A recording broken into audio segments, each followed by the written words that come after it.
roll on the FX3 and roll on the iPhone. Cool.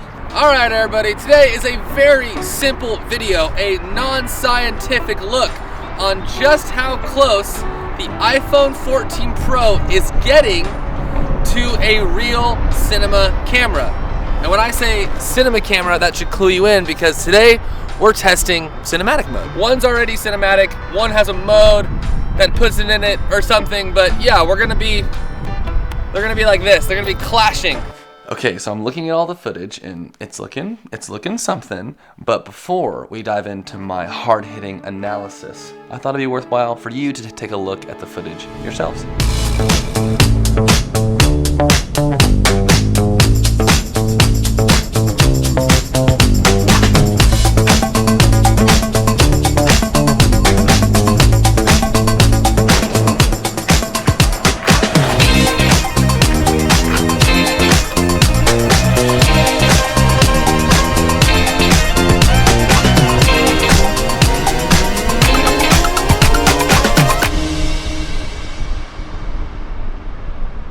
All right, here is our lovely rig.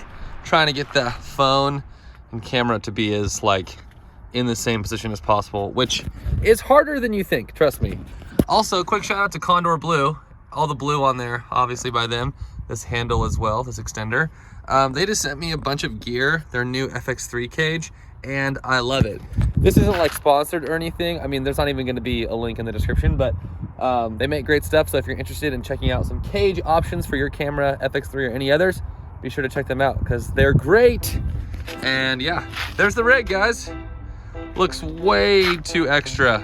Okay, so first off, what cinematic mode is doing well? I think generally you're actually getting a pretty pleasing image. A lot of times I was pretty pleasantly surprised at how somewhat comparable. Now comparable's dangerous because I think there's a clear difference, but pretty close, to the untrained eye, or if you had to just blink at it, you would think dang, cinematic mode actually held its own. Now in terms of that blur quality, it's actually doing a pretty good job of detecting the edge, blurring the edge and making it look somewhat believable.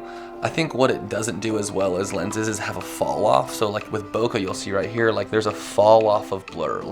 My hand's here, it'll be less blurry than what's behind me because it's closer to frame. That doesn't really happen in cinematic mode, but that's getting really nitpicky. So generally with cinematic mode, I'm pretty happy. That said, there are some very clear shortcomings. There was a big one. Basically, the whole time I'm shooting, I'm like, dang, yeah, cinematic mode's looking pretty good. And then boom, all of a sudden, I'm shooting some beautiful flowers overlooking the ocean and it looks like trash. It just couldn't do it. It could not figure out how to basically pick apart the flowers versus the sky. Now this is obviously because the software can't read that many lines. Earlier I was kind of shooting simple compositions with a couple lines, you blur out what's in the foreground and you're good to go. This one was way more difficult. And clearly on the FX3 it looks great. So here is just that clear example of where the big difference is. A few other quirks, the aperture isn't really aperture. I kind of did a quick comparison of f2.8 on full frame versus f2.8 on the iPhone, and those numbers are just kind of arbitrary. It could just be, they could have any sort of number there. You can lock focus in cinematic mode, which is really nice and something I used a lot for all of these comparisons, but what you can focus on isn't really that, it's not easy. It's kind of hard to actually pick what you want by tapping the screen because you're trusting the software to read kind of the scene of where you're pushing your finger. Now if you had a slider where you could actually rack, and basically if it gave you focus peaking, you could then rack to what you wanted in focus and lock it, and then if it blurred everything else, that would be awesome. Now Apple doesn't watch these videos or really even know what we're doing here, but if somehow they did, that'd be a good feature to keep in mind.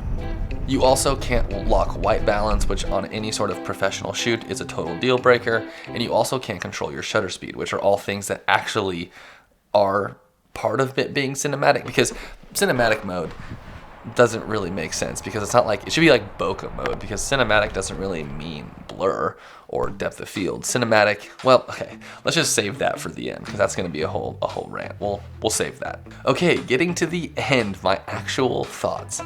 The real difference between the FX3 and the cinematic mode on the iPhone 14, and I guess this goes for any cinema camera or mirrorless camera, any camera with real bokeh, is just the quality of bokeh, the quality of blur, and how natural it feels. It's hard to make something that's, you know, generated by software look natural, like it isn't, like it's more analog, like this. That's really difficult to do.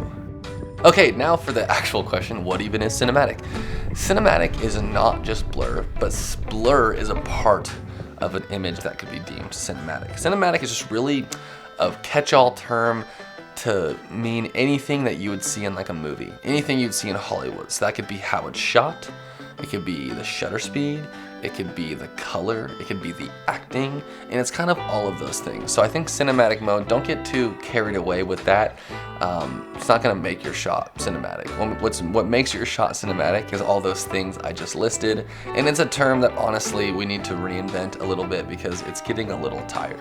Anyways, thank you so much everybody for watching this video, short and sweet to the point. This is a test I've just been wanting to do myself, so when I thought about it, I was like, hey, why not make a YouTube video? So yeah, it was pretty to the point, but I hope you guys found it somewhat interesting. I hope you guys have a great rest of your day or evening, and we'll see you guys here in the next video. All right, y'all, have a great day. I already said that. All right, see you guys.